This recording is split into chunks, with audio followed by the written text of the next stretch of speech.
దేవుడు రాలేదు ఈ లోకానికి. నువ్వు మంచి మంచి డీజే బాక్సులు పెట్టి అక్కడ నువ్వు డాన్స్ చేస్తావని దేవుడు ఈ లోకానికి రాలేదు. ఎందుకు వచ్చాడో తెలుసా ఈ లోకానికి? మన పాపములన్నిటినీ ఆయన భుజాల మీద వేసుకొని వధించబడిన గొర్రె పిల్లగా మన కొరకు ఆయన ఈ లోకానికి వచ్చాడు. హల్లెలూయా, హల్లెలూయా. ఈ 11 నెలలు మనం ఎలా జీవించాం మనం ఒకసారి మనం ప్రశ్న చేసుకోవాలి. ఈ 11 నెలలు మనం ఎలా జీవించాం? దేవుడికి ఇష్టమైన ప్రభుత్వం బ్రతికామా, లేకపోతే దేవుడిని హృదయాన్ని బాధపరిచే వ్యక్తులుగా మనం ఉన్నామా? మనకు ఒకసారి ప్రశ్న చేసుకుందాం. దేవుని యొక్క ఎంత సమయం దేవుని సన్నిధిలో మనం గడుపుతాం.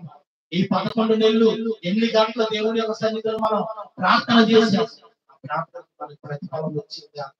ఆ ప్రార్థన చేసిన మన తృప్తి అనేది కలిగిందా అంటే కలగలేదు. ఎందుకంటే మన పాపం చేస్తూ ప్రభువా ప్రభువా ప్రభువా అంటూ ఆయన సన్నిధిలో మళ్ళీ ప్రార్థన చేస్తాం. ఆ ప్రార్థనకి దేవుడు జవాబు, ఆ ప్రార్థన దేవుడు అంగీకరించట్లేదు. మరి ఎటువంటి ప్రార్థనలు దేవుడు అంగీకరిస్తాడో మన బైబిల్ గ్రంథంలో చూద్దాం. దేవుడు అదే యెషయా 38వ అధ్యాయము, యెషయా గ్రంథం 38వ అధ్యాయము 1 నుండి చదువుతాం.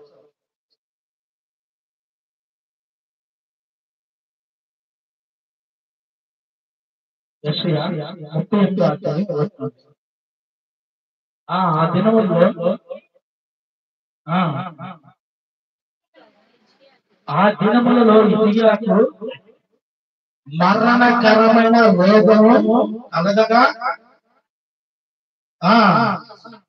యెషయా ప్రవక్త ఆయన యొద్దకు వచ్చి, నీవు మరణము అవుతున్నావు, బ్రతుకు గనుక నీ ఇంటిని నువ్వు చక్కబెట్టుకోని ఒక ప్రవక్తుంది హిజ్కియాకు చెబుతున్నాడు. హల్లెలూయా. ఇక్కడ రాజు చూడండి, ఒక మరణకరమైన రోగం కలిగిందంట. ఆ మరణకరమైన రోగం కలగగా ఒక ప్రవక్త ఏం చేశాడంటే దేవుడు పంపించాడు ఆ రాజు దగ్గర. హల్లెలూయా. ఆ ప్రవక్త ఏం చెప్తున్నాడు? ఆ రాజు చెప్తున్నాడు, రాజా నువ్వు మరణం కాబోతున్నావని దేవుడు తెలియపరిచాడు. కనుక నీ ఇంటిని ఏం చేయాలి? చక్క పెట్టుకోవాలి. అసలు ఇంటిని చక్క పెట్టుకోవటం అంటే ఏంటంటే మన ఇంటిని అమర్చుకోమనా, మన ఇంటికి చున్నాలు కొట్టమనా, మన ఇంటికి డెకరేషన్ చేయమనా, మన ఇంట్లో అనేకమైన సామాన్లు కొని తెచ్చుకోమనా? ఇదిగా చెప్పింది దేవుడు. దేవుడు ఏం చెప్తున్నాడంటే ఇంటిని చక్క పెట్టుకుంటే మన శరీరం అనే ఇంటిని మనం ఏం చేయాలంటే చక్క పెట్టుకోవాలి. మన శరీరమునే ఇంటిని మనం చక్క పెట్టుకోవాలి. అంటే మన శరీరం ఏం చేస్తుందంటే పాపానికి వెళ్తున్నాయి, ప్రార్థనకు దూరం అయిపోతున్నాయి, ఈ లోక ఆశకి లోక ఆకర్షణకి వెళ్ళిపోతున్నాం మనం. అది కాదు దేవుడు కోరుతుంది. మన ఇంటిని మనము చక్క పెట్టుకోవాలి. మన జీవితం ఎలాగుంది, మన కుటుంబ పరిస్థితి ఎలాగుంది, ఈ లోక పరిస్థితి ఎలాగుంది, దాన్ని ఏం చేయాలంటే మనం చక్క పెట్టుకోమని దేవుడు తెలియపరుస్తున్నాడు. ఇంకా ఎన్నాళ్ళు పాపంలో జీవిస్తూ దేవుడికి దూరంగా ఉన్నావు, అనేకమైన దురభావాలను బాధపడుతున్నావేమో, అనేకమైన వ్యసనాలకు బానిసైపోయావేమో.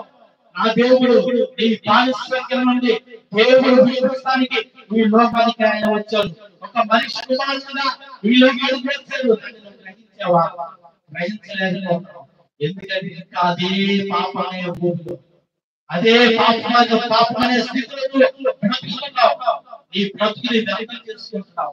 నీకు ఇచ్చిన విలువైన జీవితాన్ని నువ్వు వ్యర్థపరుచుకుంటున్నావు దేవుని దగ్గర. ఇప్పటికైనా ఈ డిసెంబర్ నెల నీ మనోనేత్రాలు తెలుసుకోవాలి. ఈ డిసెంబర్ లో నువ్వు అసలు నువ్వు ఎందుకు జీవిస్తున్నావా, దేవుడు ఎందుకు గుర్తించాడని ఒక గ్రహింపు నీకు రావాలి. అదే దేవుడు ప్రశ్న చేస్తున్నాడు. దేవుడి ఒక్కసారి ఒక్కసారి నువ్వు ఆలోచించి, ఎందుకు ఈ లోకం అనే పాపంలో నువ్వు వెళ్ళిపోతున్నావు? నువ్వెందుకు ఆ త్రాగుడికి, నువ్వెందుకు బానిసైపోతున్నావు? లోక స్నేహానికి నువ్వెందుకు వెళ్తున్నావు? నీ స్నేహితులు నిన్ను విడిచిపెట్టే రోజు నీకు దగ్గరలోనే ఉంది. నువ్వు త్రాగిన ఆ త్రాగుడికి ఫలితంగా నువ్వు మరణమయ్యే రోజు కూడా దగ్గరలోనే ఉంది. గుర్తుపెట్టుకో, ఈ రోజు ఏదో ఆరోగ్యంగా